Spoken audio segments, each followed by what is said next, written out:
Over the next few days, we're talking about 3 common misconceptions that people tend to have about presidential elections and investing. The first misconception is that presidential elections lead to down years in the market. It's understandable why we might feel this way. When you look back at past elections, the first things we remember are probably controversy, uncertainty, and negativity. Election years feel volatile in our minds and memories, usually because there's so much drama leading up to the election. But statistics prove this misconception is a myth. Since 1944, there have been 20 presidential elections. In 16 of those, the S&P 500 experienced a positive return for the year.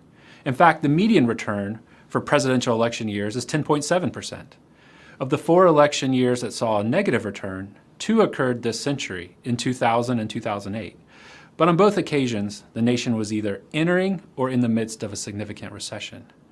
Now, we do sometimes see increased volatility in the months leading up to an election. If we just look at how the S&P 500 performed from January through October in an election year, the median return drops to 5.6%. That's not bad, but it's nearly 50% lower. This suggests the uncertainty over who will triumph in the election and the debate over what each candidate's policies will mean for the economy does tend to at least have some impact. Then, as the victor is announced and the picture becomes a little clearer, volatility tends to subside and investors move on to other news. So in that sense, election season does matter, but nowhere near what the media may have you believe. Elections are just one of the many ingredients in the gigantic stew that is the stock market, and they're far from the most important. Stay tuned for our next video for thoughts on misconception number 2.